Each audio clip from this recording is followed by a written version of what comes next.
Iramdam ipau YouTube channel miyang tabiriba punam putaramna okchari ngasi phongkhiba tongan ba pau chesingdagi maru oiba pau khara pathokchari ahanbada maru oiba pau Sangai Festival tawbagi mayokta kaukhiba banna khuntak lansi hankhre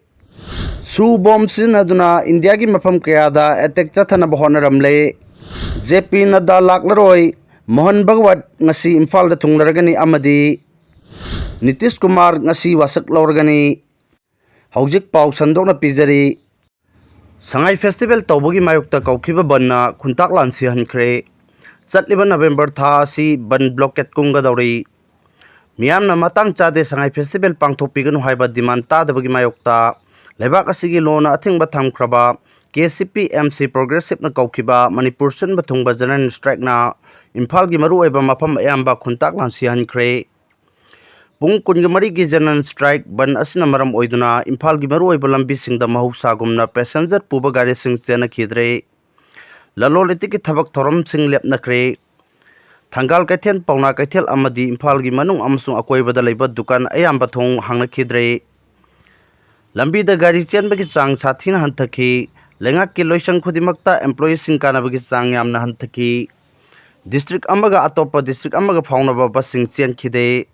adum oinamak flight service ti mahusangum adumak laiki lambi da mi chatnabagi chang yamna hanthaki adubu state asigi mafam amata da pamdaba thodok thokhibagi paudi leitri Sangai Festival boycott tawbagi paw mathang laknaba amasung Kokomina Sangai Festival haudokpa numit September 12 da sintha leplaga khongjan changsinna ba lakthokiba matung inna numit asida suma pung phaba ban ama ugadawri Festival asigi mayokta lupkaya na sulambi thingba banna chingba tawnarakadabana November tha asidi ban blockade kungadawri Subom sinaduna India gi mafam kaya da attack chathanaba honaramle November 10 da Delhi gi Red Fort manakta bom pokhai khibagi matangda thijiliba investigator singna phongdokhibagi matung inna Dr. Det haina khangnaba suicide bomber amagi thoksil makhada Operation D6 haina mingthonba thorang ama lokhalaga India gi tongan mafamda su bom sinaduna attack chathanaba honaramle Mamangda amukta tawkhijaba mongda suicide bomber singna khunguptagi activate tawraga mafam kayada bom pokhai na ba thorang lokhalambani Delhi gi thaudokta mapungoi na chenaba Dr. Umar Nabi gi matangda thijinbada nungnangba pokningai oibo wafam kaya marum khangba ngambakhi Dr. Umar gi khungup manungda yawba explosive device amana activate tawraga pokhai hankibani haiba khangba ngamle tongan ba terrorist group singna satan gi mamani haina khangnariba tricyclone triperoxide TATP sinarga India gi mafam kaya da attack chathana ba honaramkhi bom makhala si sapu kallabasu non metallic oiba maramna isam chamba scanner da detect tawbu ngamde hairi JP Nadda laklaroi Mohan Bhagwat hayeng Imphal da thunglaragani Mohan Bhagwat ki numit humni gi khongchat manungda luchingba kayaga unaduna wari sanagadawri Manipur Sangai Festival amasung Regional Institute of Medical Sciences RIMS ki oijaba thabak thoram singda saruk yagani haina mangjauna ayaba pirakhiba Union Health and Family Welfare Minister JP Nadda kudongcha da bakhardagi Imphal da laklaroi aduma Rashtriya Swayam Sevak Sangha gi lusing purel Mohan Bhagwati hayeng Imphal da thunglaragani RIMS amasung BJP ga mari laina bawangang loisingna pauchi asida hai Hanadi JP Nadda RIMS ki nauna saba OPD block sangaba amasung governing body gi mifam yauna ba JP Nadda yaugani haina sem saba lururabani masigi sumathakta Manipur gi governor na tha asigi kunmathoi da pangthokadoriba Sangai Festival asi haudok piramna ba yamna kanna haijabadagi thauram adusu saruk yaraba yai haina panarubani adubu mahakki achenba kharana maram oiraga Manipur da lakpagi matam asi khanghaudana yaithorakpani hairi JP Nadda na karigumba Manipur da laklamba thoklagadi hawjik state asida oiriba law and order amasung popular government ama lingnabagi matangda BJP gi legislature singa unaba phangani haina thajaba thamlambani mahakna Imphal da leiringaida MLA mayamga unaba phangani amasung lainga ama semannaba amadi kanglokpi irangna sohallaba Manipur da tangdu leitaba hanjilhannabagi matangda wari sananaba thorang tawrurabani Manipur gi governor na mahakpu Sangai festival gi thorom asi hodokpinaba yamna kanna haijekhiba leikhi adubu state asida Sangai festival pangthokpa yaroi haibagi kholong marakta thorom adu yawningdabagi ingit ama pirakhrabani marak asida RSS ki lusingba Mohan Bhagawat hayeng Imphal da thunglaragani mahak Manipur da lakpagi khongchat asiga mari leinana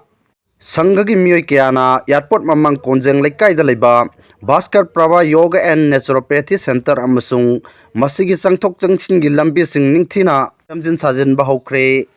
mahak hayeng pung tara da Guwahati da gi Imphal da thunglaragani aduga tha asigi kungani thoida Imphal thadokhigani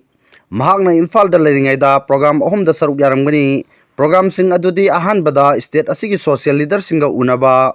Ani subadana tribal leader singa unaba amasung ahum subadana chahi kunthra gi makha da lebe youth singa unabani mahakna Imphal da lakliba sigi maru oiba maramdi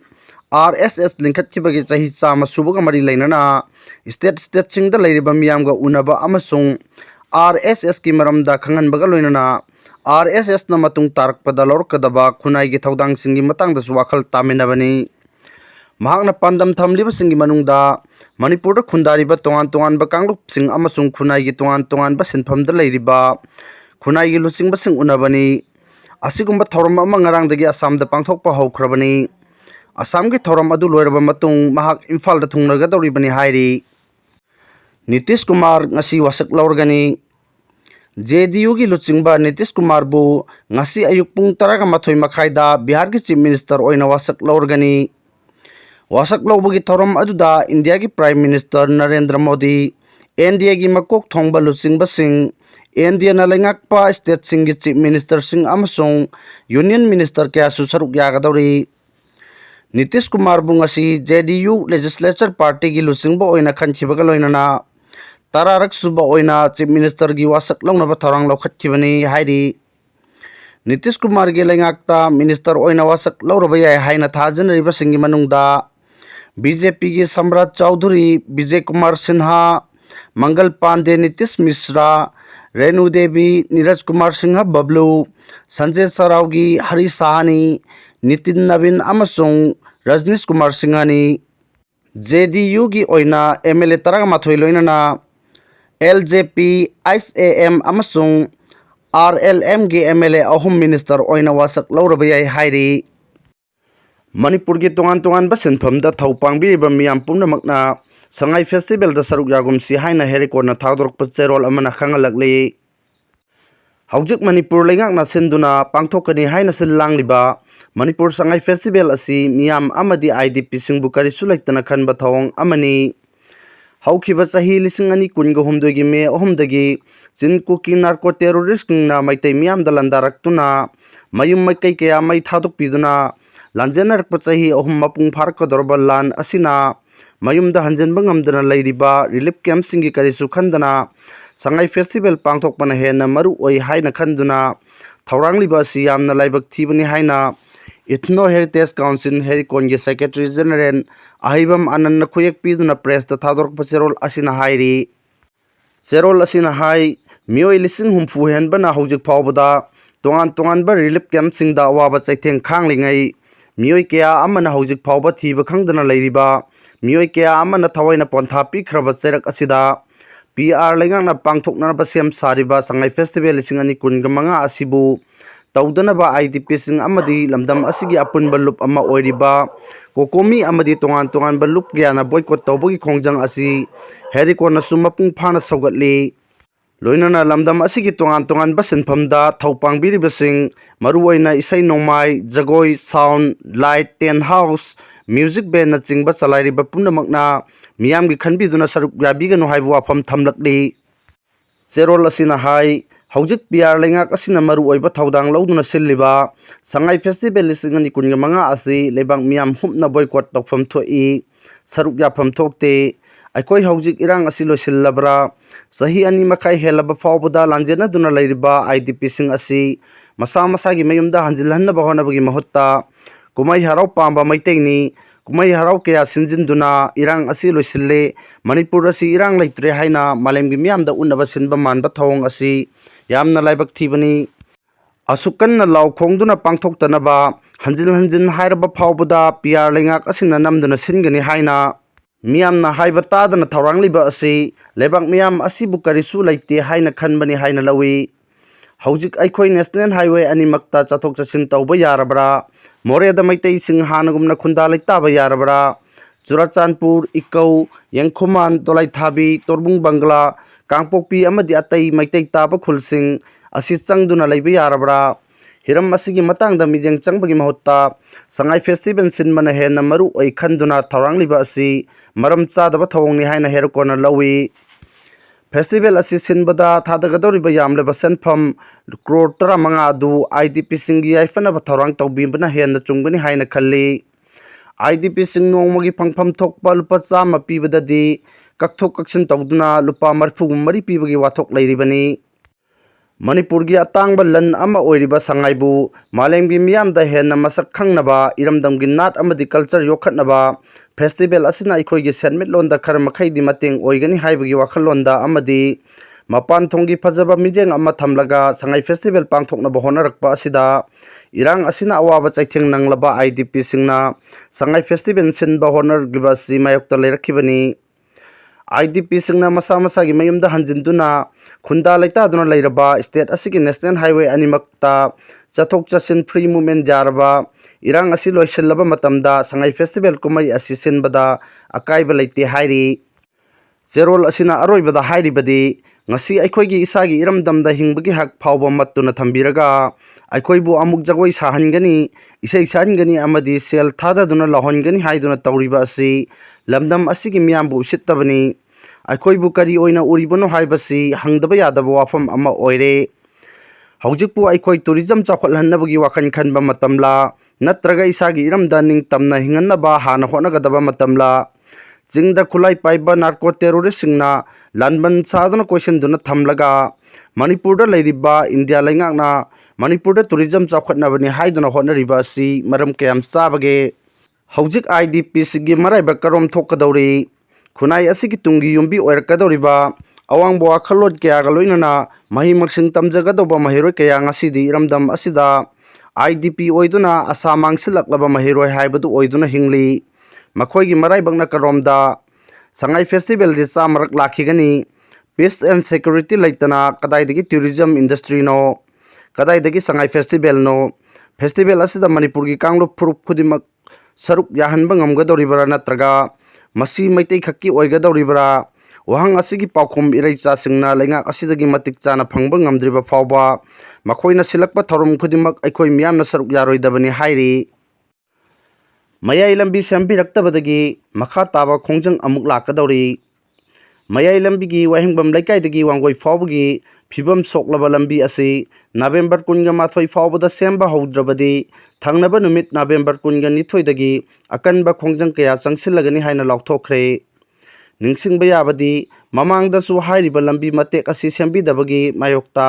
मियामना मफम कयादा लंबी थिंगदुना खोंजंग चंगसिनबा लैख्रबनी मदुगी मतुंग लैंगा की mute सिंगा यानबा पुरख्रबसु ngasi फावबा थबकता ओंथोरक्तबदगी नौना अमु खोंजंग चंगसिनबा फिरेप लौरकबनी हाइरी लमदम सिदा मियाम की mute सिंबु इकाय खुमनदबगी वाफम अमा लाक्लबदी ख्वाइदगी लाइबक थीबा अमनी हाइना ओजोइना फोंदोक्रे डेमोक्रेसीदा मियाम की म्यूटना लैंगाक semi अदुबु मियाम की mute सिंबु मियामना इकाय खुमनदबगी वाफम अमा लाक्लबदी ख्वाइदगी लाइबक थीबा अमनी मणिपुर थौदो असि थोकलब्रा हाइबो वाफम अमा लाक्ली मणिपुर की ओइना राजनीति तौनिंगबा अमदी भोट लेबनिंगबसिंगदा पार्लियामेंटरी प्रैक्टिस अमदी प्रोसीड्यूर खंगनबा चंगी हाइना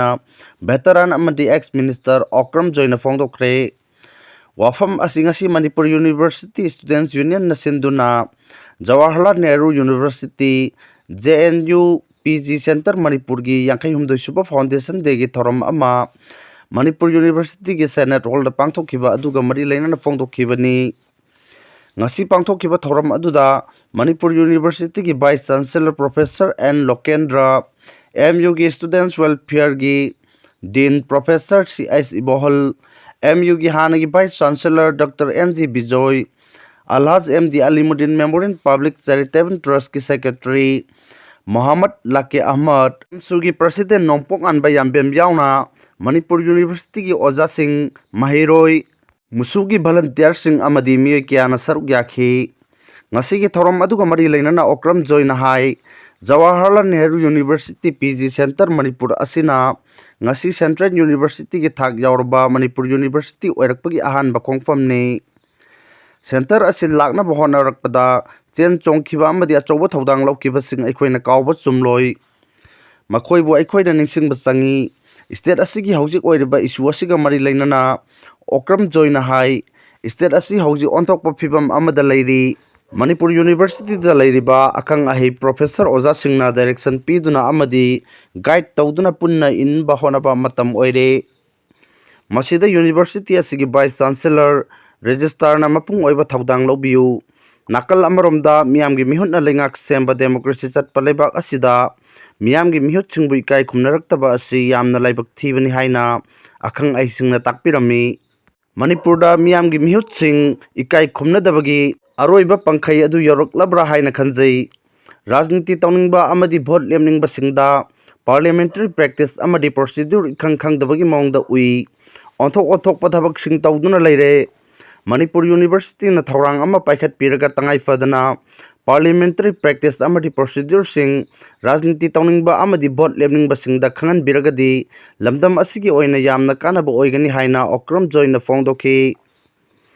ngasigi thoram aduga mari leinana Vice Chancellor Professor N. Lokendro na hai Jawaharlal Nehru University PG Center Manipur na yumpham oiraga horkhiba Central University ki thakta leiraba Manipur University mapung marai phaba university ama oiba ngamle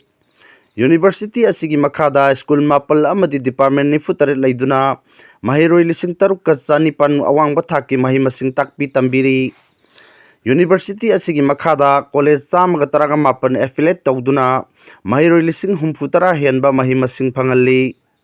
University asina ngasi phawba tongan by stakeholders singa punna honaraga UGC academic calendar ngakna matam chana exam tawri admission tawri NEP lisingani kungi makhada mahiroi singda matamga chunaba course kaya haptuna course loirakpada thabak phangba yana ba honari masigi mathakta University asida foreign language ki master course sing NCC ki program yauna tongan ba vocational course kaya haptuna mahiroi singda kana ba piduna University asima pung phawa Central University ama oiba ngamle JNU PG Central Manipur ki foundation stone leiriba mafam asisu sahi asigi manungda matamga chunaba maungda semgalagani haina Vice Chancellor ajaba pikhi